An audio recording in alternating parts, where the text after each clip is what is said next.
So I'm sitting here thinking about how to do the podcast and how to tell the story for the killing of Freddie Gray. Like the biggest thing that's weighing is how to tell the story properly while still maintaining respect for Freddie's family. And I'm not really sure how to go about doing that. It's like no matter what, they're victimized by it, and maybe that's like another level of their victimization, that they don't get as much of a say as to what happens. In that Freddie ended up representing something. He was a martyr. He ended up representing something for Baltimore and the people of Baltimore, and even beyond Baltimore, that was being a martyr for the representation of the system and how that plays out on certain communities. And it's not just black communities. It's the factors of poverty, of different religions, of whatever we can force in our society to deal with our own implicit biases and our own desire to separate ourselves from the others.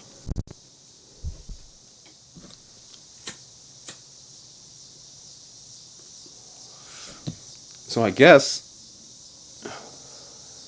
to an extent, his family doesn't get the same say that other people do. Because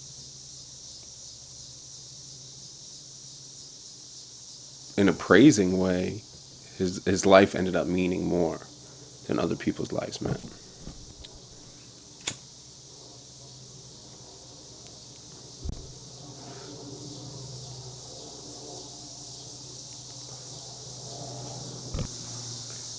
There's also this weird tie-in that I have with the location and with what Freddie Gray represents, or was a catalyst for in my own life. And so I think it's easy to say, oh, we're all Freddie Gray. Look, he's Freddie Gray, she's Freddie Gray. When it comes to people that look like him or in communities like his that are directly subjected to the same issues. But what's not as easy to see is that his life has influences upon other people's lives that they're not necessarily going to notice. So anyone listening to this at this moment, or anyone that listens to this podcast, period, is included in that group because you're hearing my voice. And maybe you know my name. But that's because in 2004, the location where Freddie Gray was picked up in Gilmore Homes was the same location that I first put those projects in Gilmore Homes. They were the first time that I put on a badge and uniform and stood in front of a mirror and was like proud of like to go out and to be a police. And the first place they put me in was Gilmore Homes Walking Foot Patrol. And if you think about that now, that's a young kid essentially. Feels weird calling young 20s a kid, but somebody in their 20s after serving in the Marine Corps, a sergeant in fast team, comes out, goes to the academy, and the first place they put me is Gilmore Homes, where I walk around pretty much unsupervised, but proud to be a cop, and being told that what I'm doing, like, these are the good things in life. Everybody told me growing up in the county that the cops that go and they keep that city contained, and they keep the those people from Baltimore under control, like that's a good thing. So I was there thinking I was doing good. I was hiding in vacants, and there would be it went over wintertime, so it would get pretty cold out in the hood. But the heat would be left on in those vacants. So we go up in those vacants, look out the windows, and arrest anybody making drug deals out in the street. And that's pretty much all we did for months and months on end, was walk around in this supposedly, this is the same kind of things they say are community policing and forging ties, but what we were doing is the same thing that police always do, drug work, right?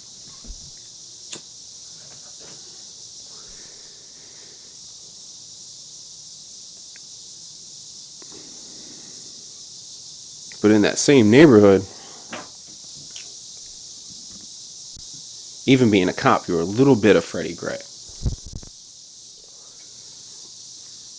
For those 8 to 12 hours, I remember remarking and complaining about why in the hell there was nothing to eat. Why is there nothing to eat in the hood? I couldn't get an apple if I wanted one.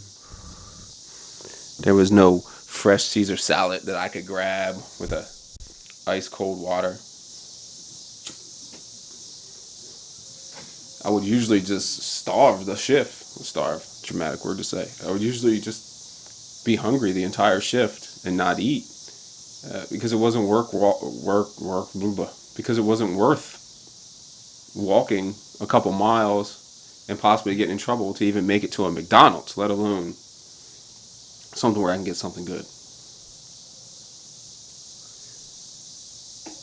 So I ate real nice before I came.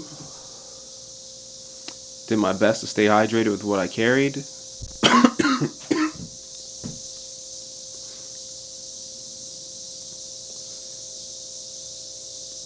And then ate when I got home. Well, what would I have done if I had lived there? So if I had lived there, I would have had grape drink and a bag of chips, like white America likes to make fun of a Trayvon Martin walking home.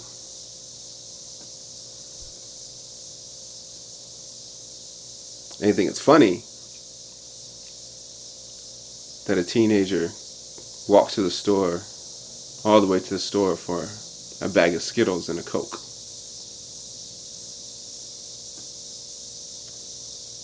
But that's all there is. And that's all you know. It should be looked upon as an embarrassment to the people that are making the joke. Like, look, haha, we have fresh stores, we have fresh fruit, we can get good things to eat. Our kids go to nice schools, but haha, look, this kid wants a grape soda and a fucking bag of Skittles.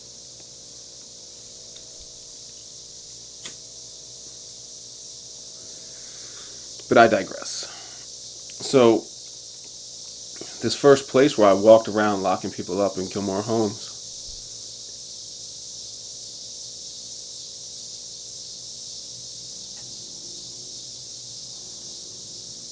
Gilmore Homes marks the first place I put on my badge and carried it with pride. And it marks the last time I could wear it with pride until I reformed it.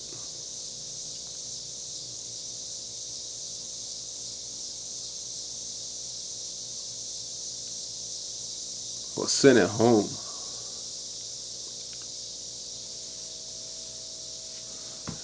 I was at home in Shrewsbury, Pennsylvania, in the suburbs.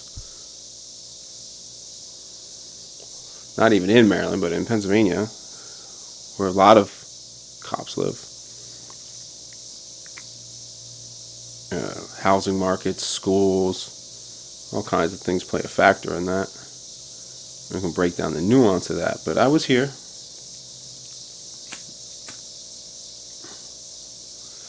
And I had already retired.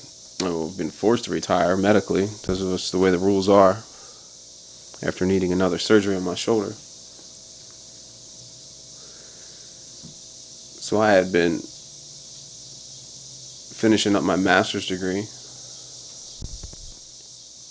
and really enjoying a bit of privilege, having a pension, finishing up school, and being able to be home with my daughter and my wife. Houseman, as my daughter calls it. Being a pretty good houseman at that. And I want all the housewives out there got to know that the gig is up. Housewives is a good job. I enjoyed it. It's peaceful. I think now that podcasts are around, it's even better. You can do laundry and vacuum the house and wash dishes while you're listening to Undisclosed, which I literally did.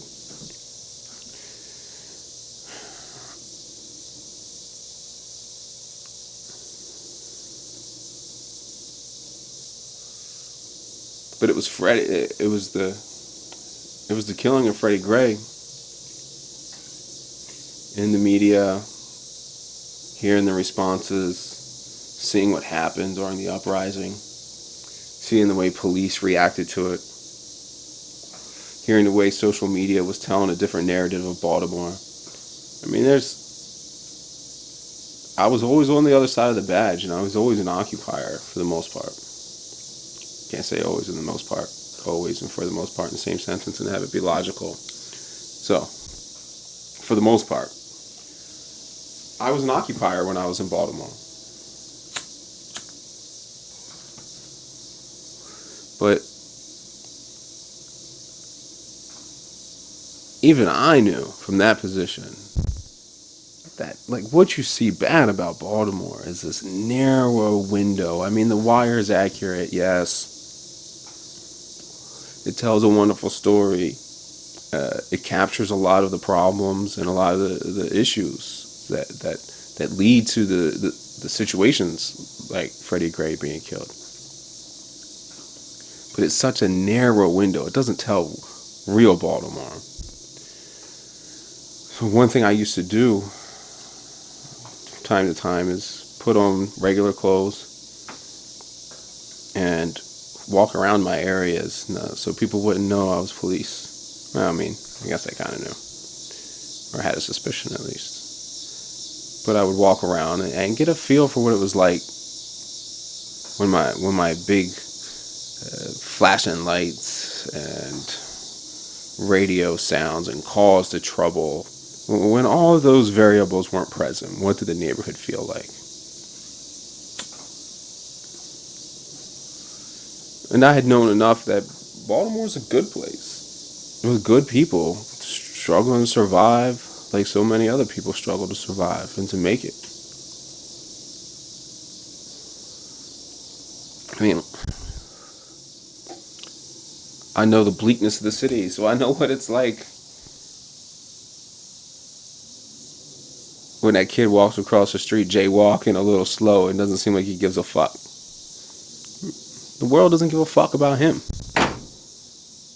So,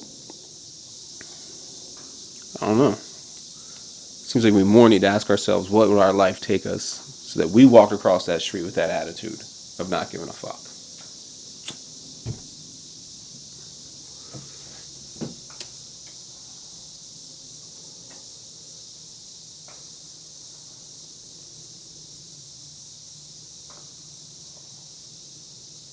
So anyway, I knew Baltimore was a different place. I knew it wasn't what was being captured and being spread. I knew when I saw Kwame Rose yelling at Geraldo on live TV, I knew what he was trying to say. You know, all those cameras were there for that CVS, but there's this beautiful ghetto, as Devin would say, that nobody cared about before, and nobody's going to care about after that damn CVS burns. So if you want to be here and make the spectacle of it, build the city, help these people. They're not your fucking entertainment. You know, an uprising is when the oppressed have just had too much. It's nothing to glorify. It should be a matter of shame for all of us that we have pushed people that far.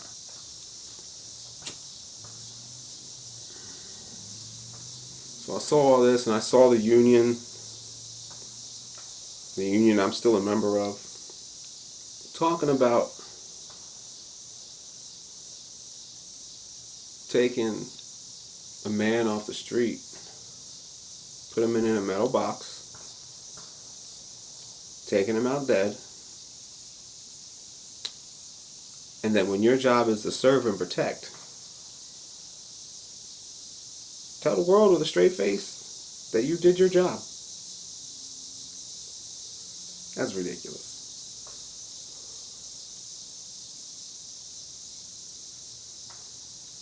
So, in June, I think it was the 25th,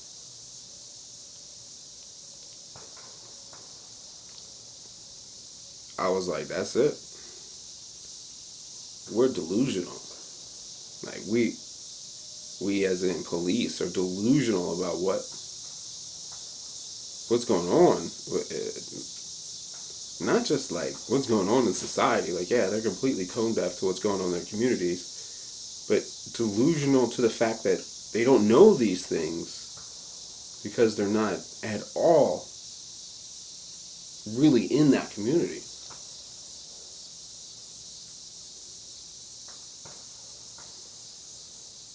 And that means we're an occupying force. We're there with only one answer of prison, and we end up getting into this cycle where we try to wrest our way out of problems. The solution of arrest makes the factors leading up to arrest worsen. So every time you make an arrest, you've increased your chances, or made it more likely that you're going to have to arrest again. It's a ridiculous philosophy, but we've bought into it as a whole, as a nation, as police. And then on top of it, there's this code of silence where we don't say anything, we don't report anything. We don't give a shit as long as we protect our own and we get home.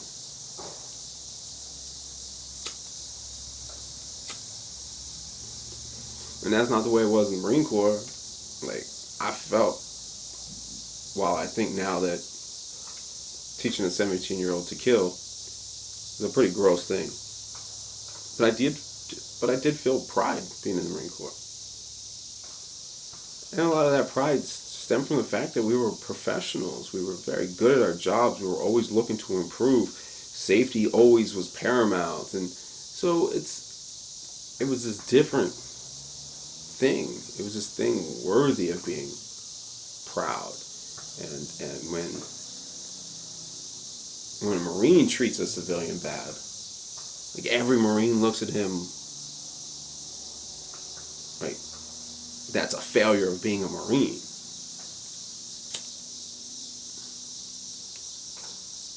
But when the cops and the community clash, we never look at it as failure of cop. It's failure of community. It's just I hate to say ridiculous all the time, but it's an irrational line of thought. I don't understand how we got here and how we accepted that. So we use that code of silence to protect it all. Don't say anything. We let everything go.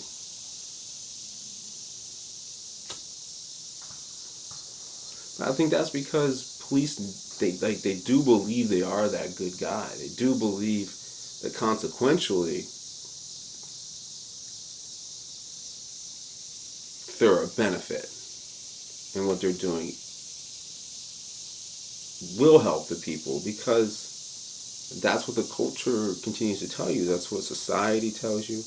And I got out of a criminal justice career path, scholarly wise, because with a bachelor's in criminal justice, this was the stuff they were teaching us. They were teaching us to pick up things like evidence-led policing, where you follow uh, what we would think is a smart idea of looking at evidence. But I know from collecting the evidence that your evidence is shit. It's self-reporting crap that is built with implicit bias. So if that's your source, then you're just going to create this snowball effect of starting off with that poisonous root.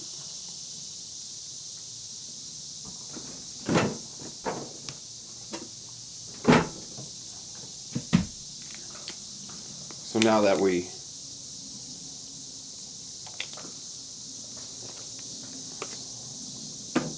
have that poisonous root,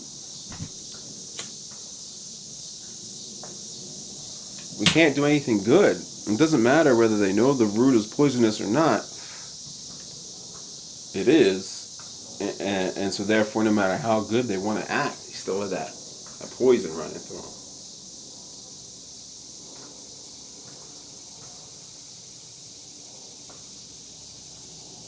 So I switched my studies to management,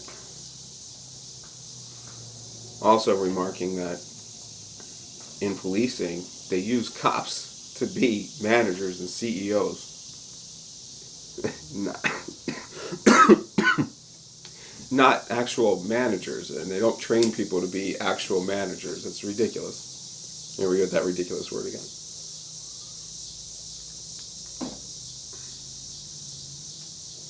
So I wanted to make sure I learned how to do all that so I could start fixing the problems.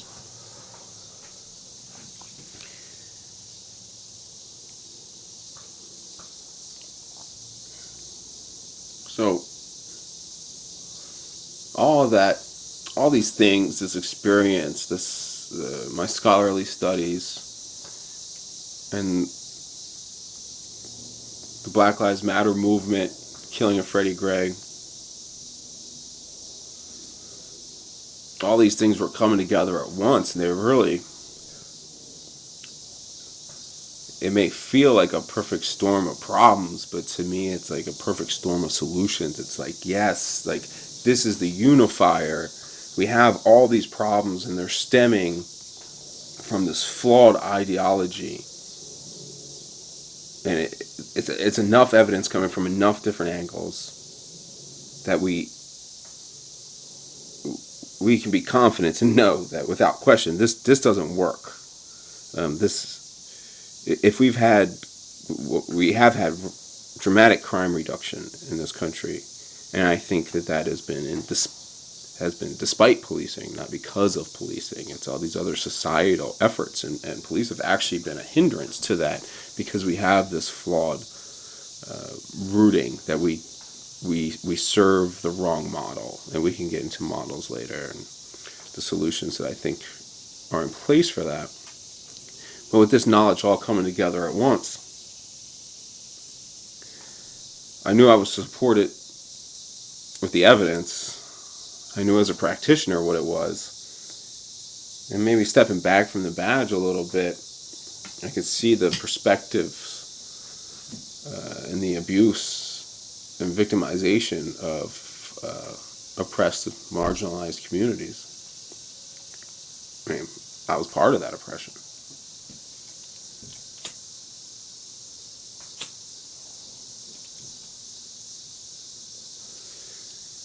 So, knowing the science supported me, knowing all those different angles, I felt like I had to speak out and had to at least say something. Amazingly, I was just sitting outside,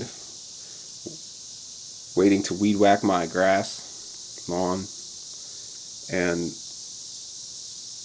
did the first flurry of tweets, just thinking I was talking to people like Frank MacArthur and some of the other newspaper or the reporters from the area and stuff that I've talked to for a long time on Twitter. And went and weed whacked my lawn, came back, And there was a lot of emails and a lot of things started moving very fast where people wanted me to elaborate more. And I felt like I had to do it. It was a moral imperative to explain at least what I could and step up on that stage. So that's all led to me talking to you. So without the death of Freddie Gray, without Freddie Gray being martyred by the Baltimore Police Department, I wouldn't be talking to you. You wouldn't be listening. And we wouldn't have solutions being presented that lead us forward while explaining how we got here, facing those problems, and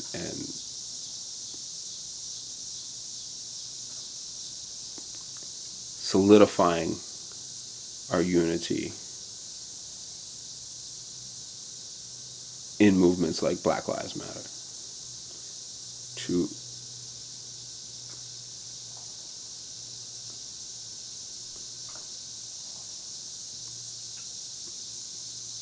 To put Freddie in that place in history, that turning point, because he certainly didn't volunteer for it, and I think that's a prerequisite to being a martyr. But his life is going to make a big impact. So hopefully in this story we can tell some of his life. I hope the family lets us in enough to tell some of his life, so we're not just telling stories about his death, because his life is the story.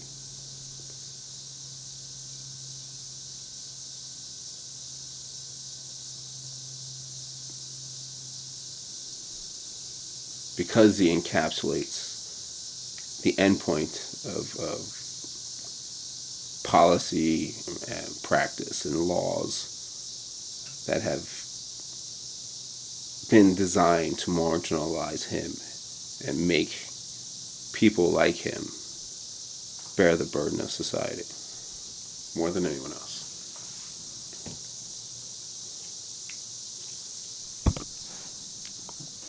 I don't know why I'm thinking about it right now, but these people that talk about how activists do it for the money, or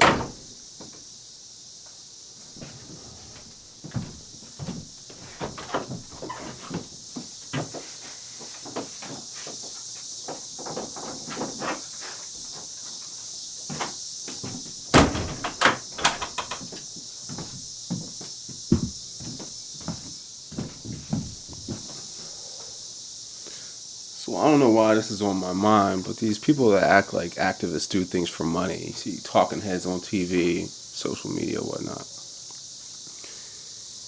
Activists are a bunch of broke people trying to survive because this is a fight that's real and has consequences. So they miss time off of work. They do the things they have to do, staying up late and working hard so they can organize and protest to stand up.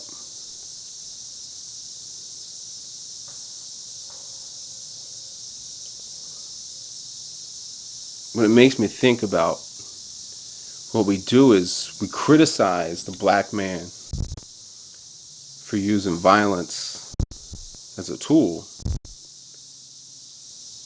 but that's the only tool that we allow them.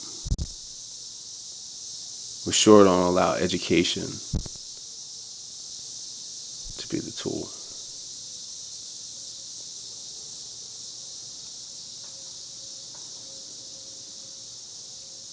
You know, we see this in everything that goes out in life. So if you don't allow the black man any tools other than violence,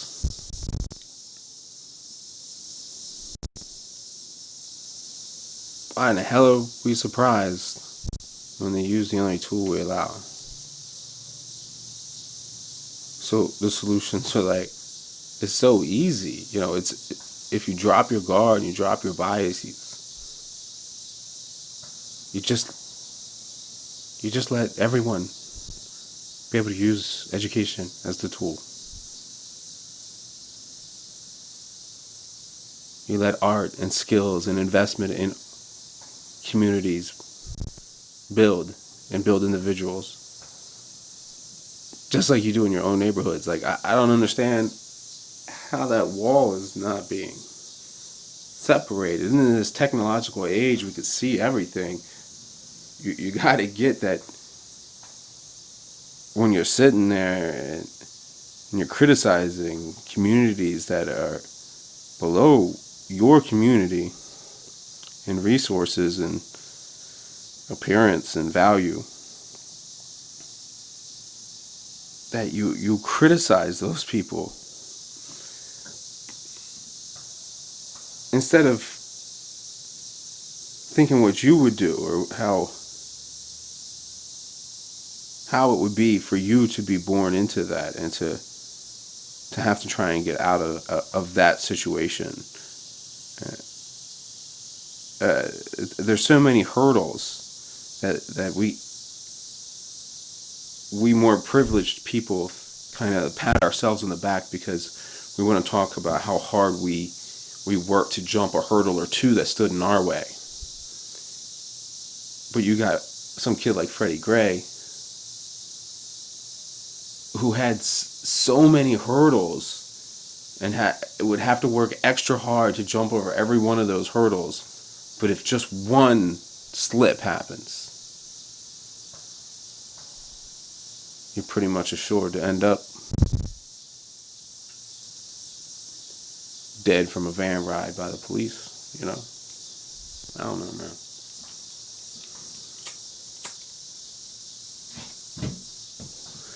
All right, let's go over this paperwork.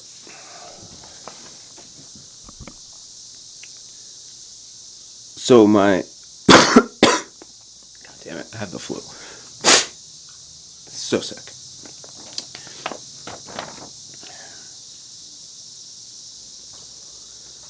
So when it comes to episode 1, the first concern I have is how we set this up. Like, we need to set this up like a story. We got to paint a picture, and we got to have it structured to keep people wanting to come back in, to keep people interested. You got to keep having hooks. So we need to arrange a structure that is each episode, if we have so many advertisements or whatever, say maybe we have 4 breaks or something like that, then at each break we need a hook for after the advertisement. And even if we have a version where we take the advertisements out, I think that hook would still be good. And then we need a concluding hook for the next episode, the lead-in. So we need to be very careful about a structure that prioritizes that to keep people wanting to come back as the dirty management and reality of production aspect.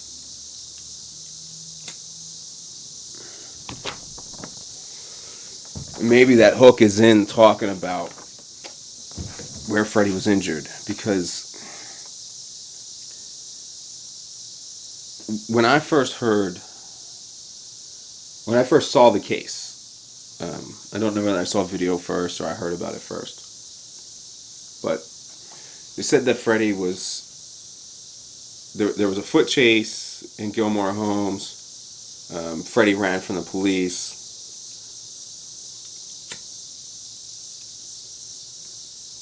They stopped him and arrested him. So my first immediate thought is that they dropped a knee on the back of his neck during the stop. Because I can't tell you how many times I've seen people drop a knee on the back of somebody's neck way too hard. Hundreds, if not thousands.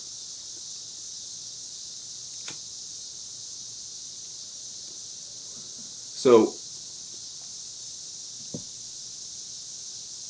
knowing that that was common, to drop the knee on the back of the neck like that, and seeing that Freddie wasn't a very big dude, um, and I've made that mistake myself before as an officer, where so I would do a foot chase and go to apprehend somebody, and usually it was because they had bigger, puffier clothes on or something like that, and I would think they were bigger than they were, or just come at the situation a little too hard, and then kind of surprise myself that the individual was, like that I outweighed them by that much or something. So if you think of me, I'm not a very big guy. So people can look up a picture of me or something like that. I weigh about 5'9", about 185 pounds. Freddie Gray was 145 pounds about. So a guy like him, he comes running around the corner, like at first glance, especially if you're clothed, it looks like he could be about the same size as me. But 40 pounds in difference is a big difference when two bodies come clashing together. And the suspect is often way more disadvantaged than it feels in your mind.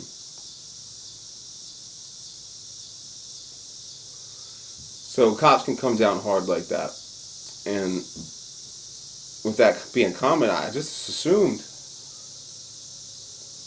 that that's what happened. It just seemed to make no sense. You see the video, Freddie is screaming as he comes back, appears to be injured in some manner.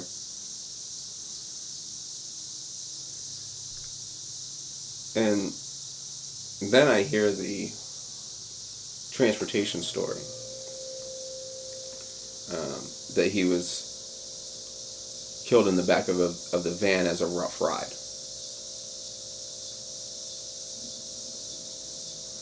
Didn't really buy that at first. Then I saw that there were 3 other cases that were very similar in recent times that I had never even heard about. So obviously nobody was taking much care or concern about that as an issue. Although personally, I figured it's like Maryland law. Everybody's supposed to be seatbelted. In the book that I wrote for a promotional guide, it says seatbelt everybody. It's not rocket science. So I just assumed everybody would have been seatbelted unless there was a pretty good reason not to. I don't know a lot of people that didn't. Like, I can't remember somebody not seatbelting a prisoner unless there was some extenuating circumstance, which was clearly not evident in the case with Freddie Gray. They've tried to say that William Porter didn't want to get in the back because it wasn't safe, but William Porter's a lot bigger than me, and I assure you that a Freddie Gray that's handcuffed with a 40-pound disadvantage, he doesn't have a chance in that closed environment against me, let alone William Porter.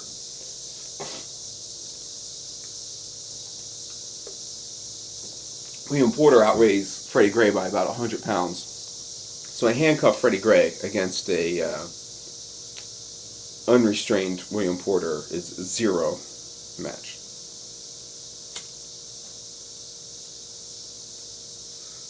So now, if it was a handcuffed William Porter who was being aggressive and a Freddie Gray as the cop, you could make an argument. You can't make the argument the other way around.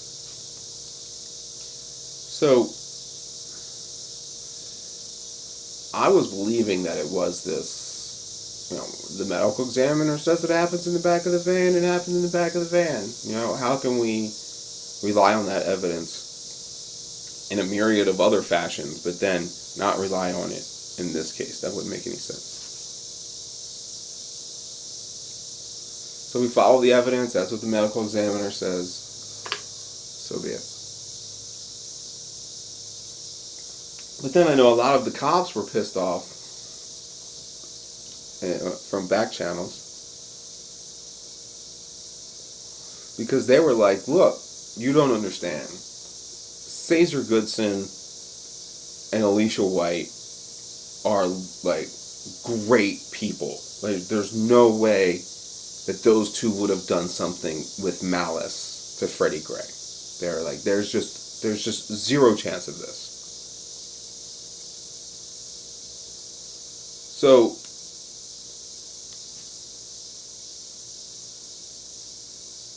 they have some culpability, especially white, regardless, because they have the prisoner,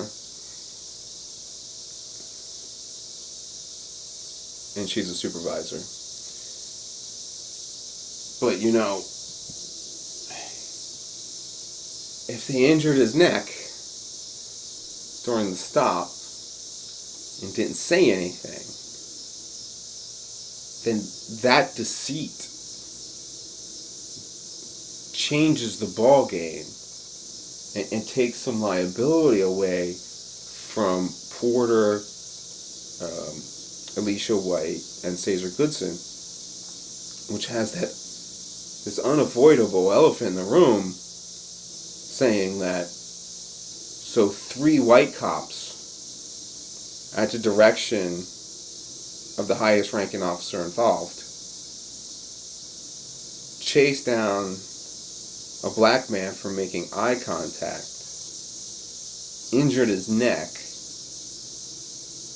withheld that information, didn't provide care, and then drug 3 innocent black cops into the mess with them during a racially tense situation. That's fucking wild.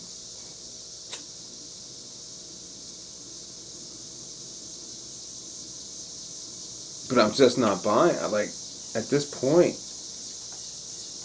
So I'm thinking the city streets are bouncy, like these things can happen. I don't believe for a second the story about him injuring himself. That's nonsense.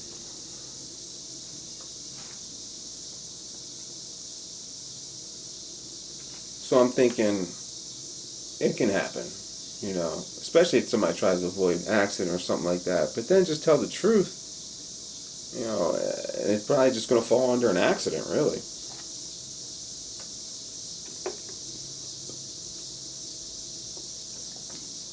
So if Cesar Goodson doesn't do anything, he's well aware, look, I haven't done anything that would put Freddie in danger during this drive. You can understand how he's like, what are you guys talking? Like, I didn't do anything, which makes it amazing to me that they didn't testify and the charges be focused against. But that's because the medical examiner and all that.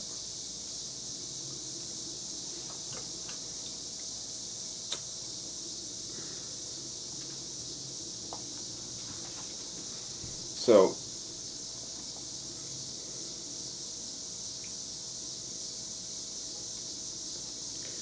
we have to go through each stop, and I wonder how to tell that in an interesting fashion. I think maybe we just need the right background mood, whether it's music or what. And I don't know how we want to tell that each stop.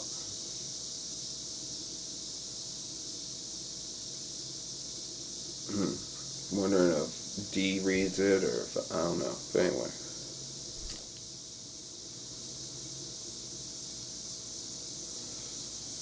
It'd be nice to have the audio clips of them saying, Mosby and Batts and all them actually saying the statements that we can play right in line.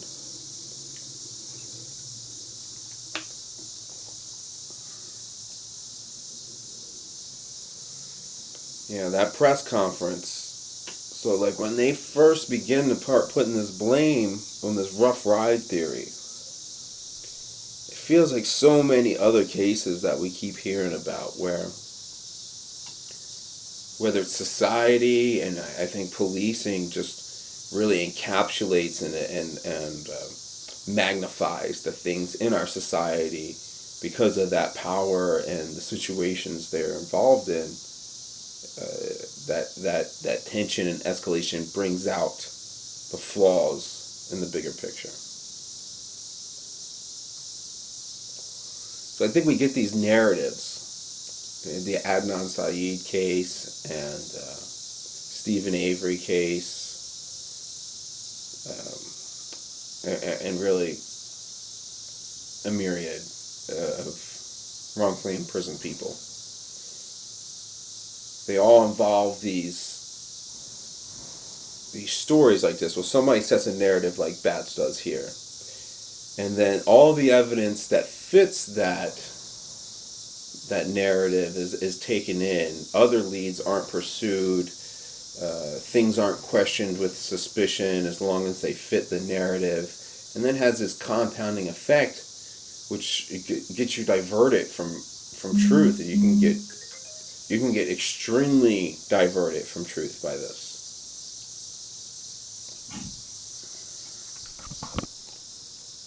So I think I don't know, it just feels so much like we're in another one of those situations where a narrative formulated out of maybe good intentions, who knows, some intentions, that just makes the truth and makes justice impossible. And isn't that Bob Ross podcast name, Truth and Justice? Damn flu.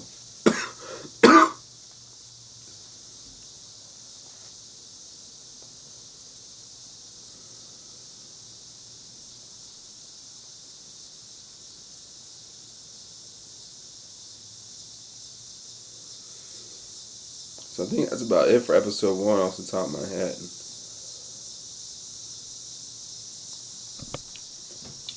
One thing I'm thinking is that I wrote some stuff a while back that I need to look up to the city paper about what should have been said to the public instead of what was said by like the police commissioner and stuff. Let me look that up.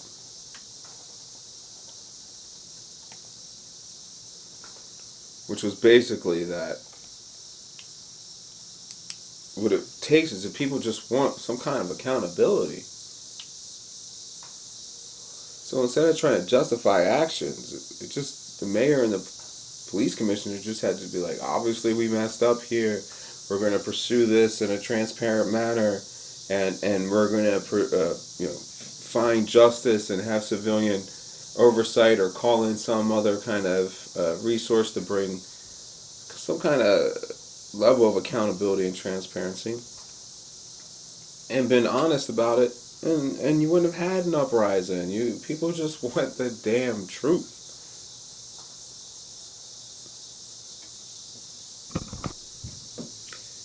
So in episode 2, I'm concerned about getting to work on getting these interviews, getting this now down. It's got to come quick. Like, even maybe Roberto can get a lot of that stuff. Maybe we do that.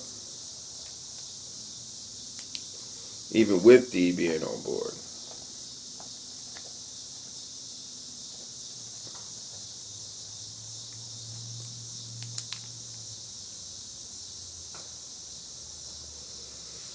But what I'm, like, the first, maybe like the continuation of this theme here is that it's this narrative where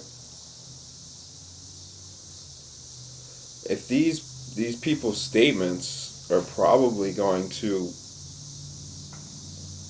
go more along the lines of what my original theory was and what many people still hold, being that Freddie was injured at the stop, not in the van. So if these statements all point a narrative towards the stop, then I presume that's why they were excluded, because remember, we're sticking to this narrative that it happened in the van.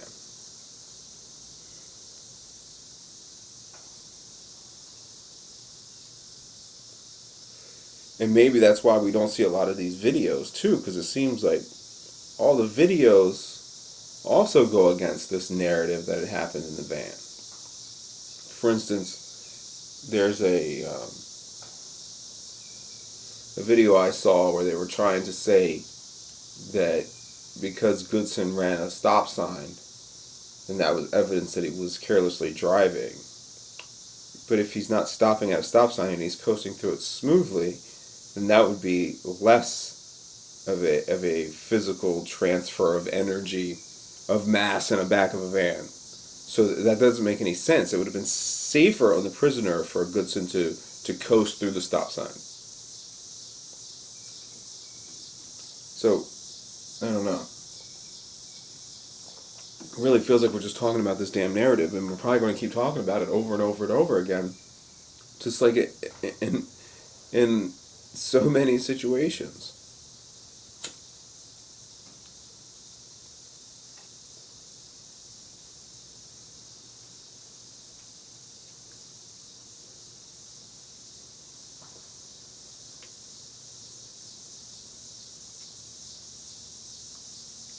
Yeah, and it's like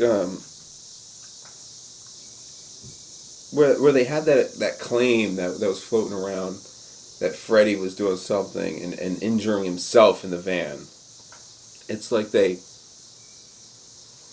was an attempted narrative. So like that narrative was thrown up, but it didn't stick. But what did stick was the van that happened in the van. So the van part stuck, but then they try to say he did it to himself, but that didn't carry any weight. So that narrative was failed, but the backup narrative was still sufficient to remove accountability.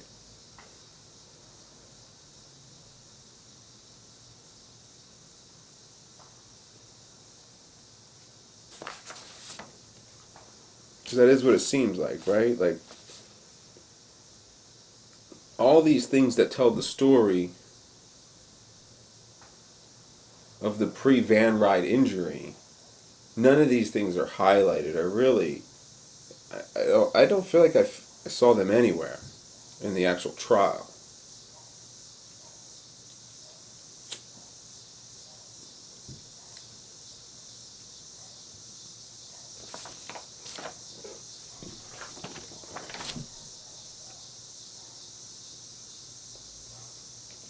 I think it's pretty important we get down to Alan.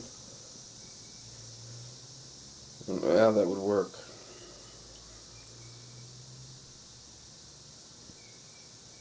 If he's in jail, I guess we can write him. I don't know. We gotta work that out that quick.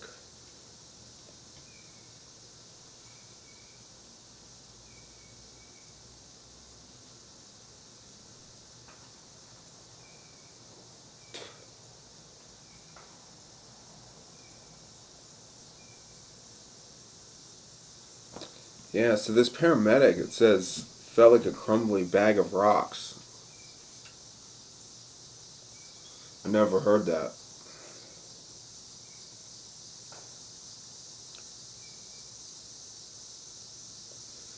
And then she's saying the cops try to throw that narrative up right then. The narrative that he did it to himself. So that part that didn't stick, they were trying to make it stick with her, it sounds like.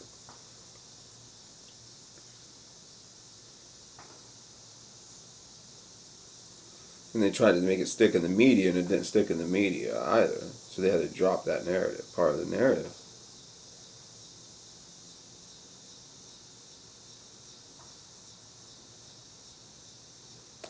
Yeah, and if the police are saying there's no evidence, man, like, I mean, that's what we're talking about, right? Is like all the stuff that wasn't presented in court is all the stuff that tells that other story. Like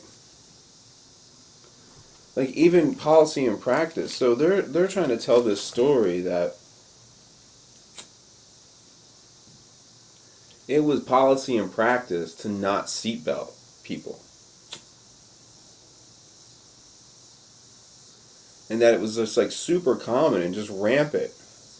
But personally, I don't remember ever not seatbelting or transporting prisoner. I don't remember that ever happening.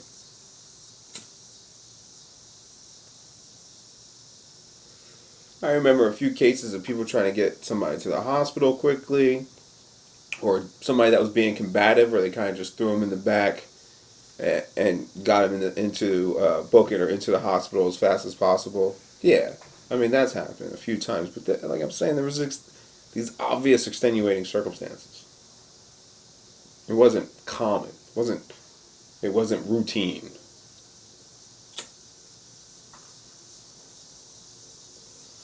So they try to act like. So they presented the argument that what isn't routine, unsafely transporting prisoners, is actually routine.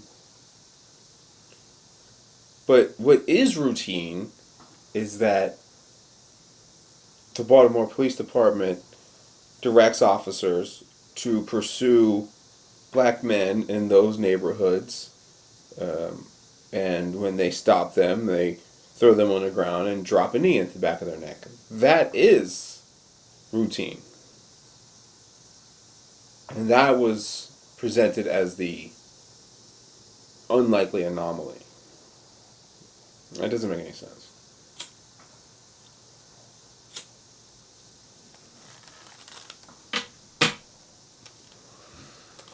So I don't know.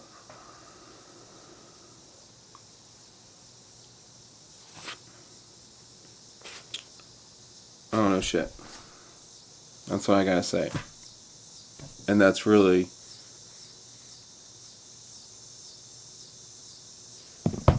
See, the whole problem with these narratives, or when justice isn't pursued and we don't have transparency, is that we never actually know what happened. We don't know these other things weren't pursued, and now we're never going to know. So, like, justice is probably impossible. We can only say what is likely.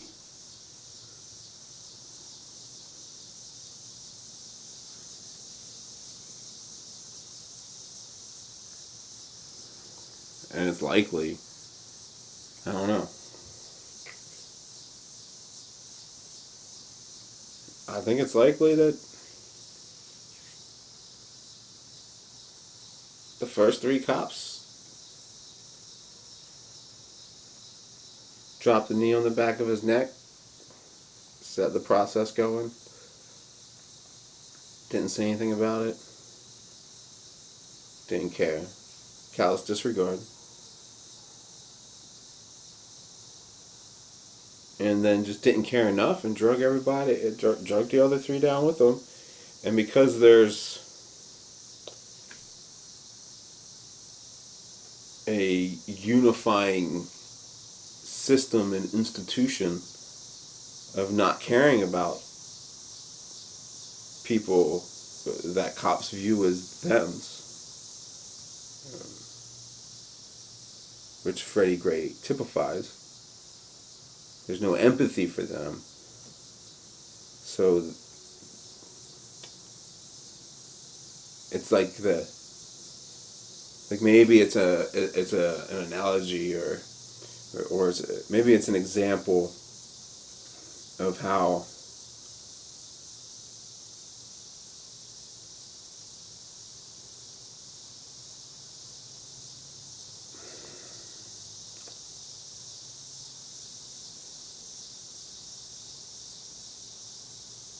it's just like how the bad apple that everyone wants to talk about was these first three. So we already know it's more than a couple bad apples. We got a lot of bad apples. So we got three bad apples. And they do their rotten bad apple things. And then subsequently, that code of silence and that thin blue line, that guilt by inaction, right? The conspiracy. That covers up, that code of silence covers up for those bad apples. Taking down not just the BPD, but policing as a whole. And in that process, the three officers who, by um, anecdotal, subjective opinion of individuals who talked to me, three officers who were as good as they could be in the system that they're in. Their careers were put in jeopardy, and their goodness forever ruined because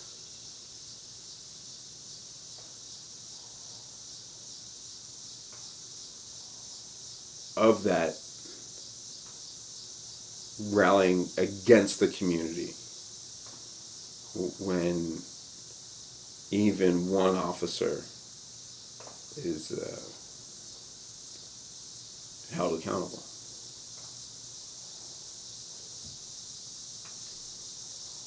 I don't know, man. It just encapsulates it. It seems Baltimore does that with a lot of things.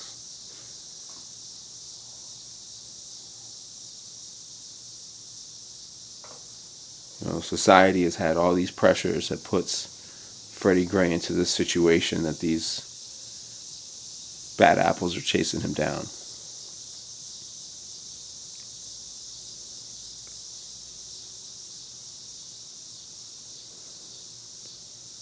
And then those bad apples and that spoiled barrel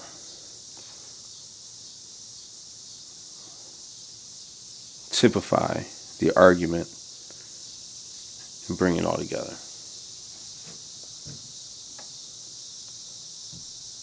But without Freddie Gray, we don't have any conversation. We don't even discuss it.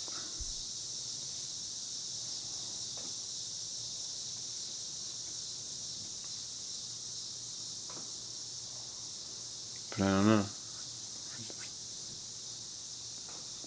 I hope it leads us somewhere.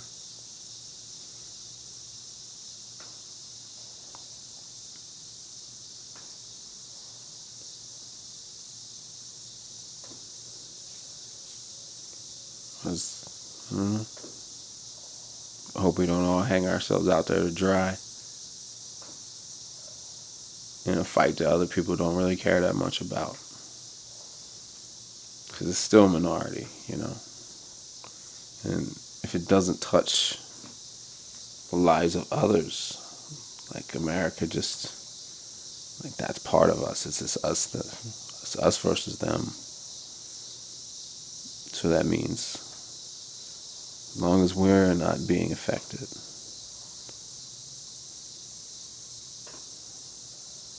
then who's going to care?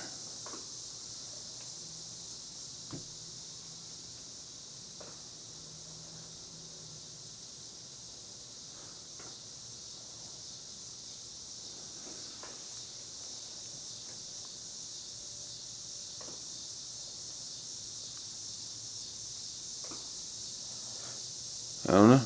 I don't know, man. I don't know. I don't know why I'm still talking about it, really. I should have stopped recording.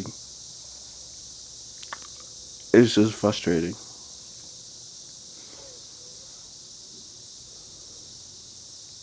We have a lot of ideas of what should be done, and a lot of people working on different reforms, but none of it's going to matter as long as the damn agencies are controlled by an oligarchy and they protect themselves from the top. You can't just chop off the top. Like, the whole thing has to be redone.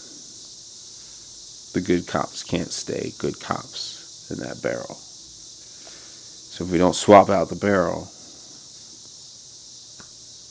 you're just going to keep getting the same damn results. And it doesn't look like anyone is really motivated enough yet to swap out the barrel. And I'm going to keep trying to do it. And if I keep trying long enough, it'll be like it can become like a joke.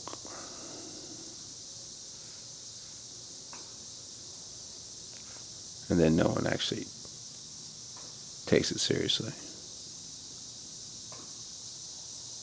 And we keep doing the same old, throwing those fresh new apples and worrying about how well we can shine them up and how red they are when we put them in there. So we keep putting them in the same damn rotten ass barrel.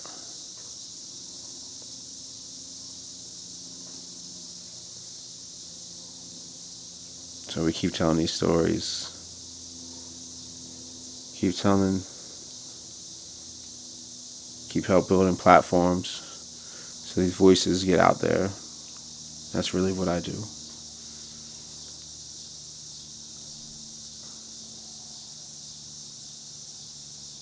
I try my best to echo the voice of the streets in a manner that is palatable, really. Part of our implicit bias makes it when it comes out of the mouth of a prostitute on the corner of North Avenue, we dismiss it. Society dismisses it. But if we listen, they're telling you the same thing I'm telling you.